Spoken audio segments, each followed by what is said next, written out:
लगाण वर्षारे उजाड़ी देइछि गरीब चाषी एकमात्र आशा भरोसार धान फसल।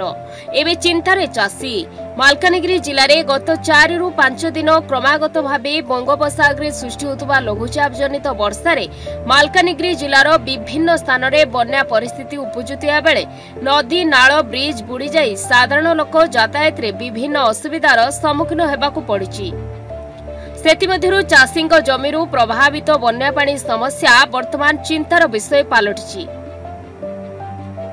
आमे कहूछु मालकानगिरी ब्लॉक रो गौड़गुड़ा पंचायत रो MV9 ग्रामर चाषी पवित्र सरकार को दुख भरा कहानी विषय रे।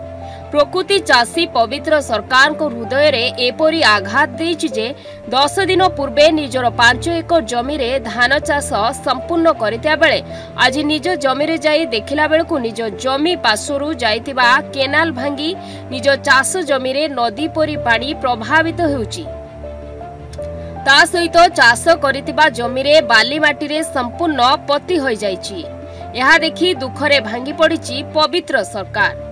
तेबे दुखर विषय पंचायत प्रशासन बा ब्लॉक प्रशासन तरफ एपर्यंत एई चाषी असुविधा विषय कौनसी पदक्षेप निया जाय नहीं बा कौनसी आश्वासन दिया जाय नहीं।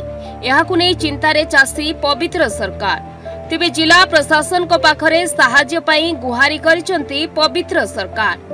देखिबाकू बाकी रहिला जिला प्रशासन तरफ पवित्र सरकार को केबे आश्वासन बा भरोसा दे सहाय्यर हाथ बढ़ाई ए चाषी मनरे खुशीर लहरी खेलाई पारुछि। एथिप्रति समस्तक नजर रहिबो। मो नाम पवित्र सरकार 9 नंबर गाँव रे अछि। आमी एते जमी 5 एकर जमी रे चाषबास करिथिली। ए वर्षा जोगो आमार सबु क्षति गेला। देखंतु सबु पानी बुरी थिला। 4-5 दिन वर्षा जागो पानी बुरी थिले। एबे टिके पानी कमिले एबे आमी टिके पानी कमिले एबे जमी रे आसी देखिली एंती अवस्था हैला। एबे आमी कोनो करिबे ऋण बारी करी करी बैंक ऋण भी उठाई करी आमी चाषबास करिथिली। गोटे एकर पिछा गोटे 7,000 टका खर्चा करी आमी चाषबास करी लगाइथिली। बियन फियन सब किनी करी लगाइथिली। एबे एंती क्षति होई गेला। आमी कोनो करिबी आबे सरकार पाखर आमी जाना उसी जे हमके किछु साहाय्य मिलो नाइले आमी केमती आमार पिला सुआ नै करी आमी बंचिबी।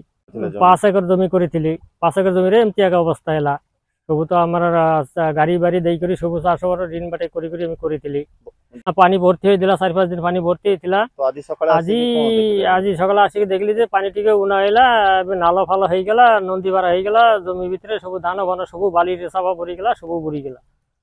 एबे कोनो करिबे सरकार पाखर आमी कहूसी जे हमके व्यवस्था करी देहंतु बेले आमी केमती बंचिबी।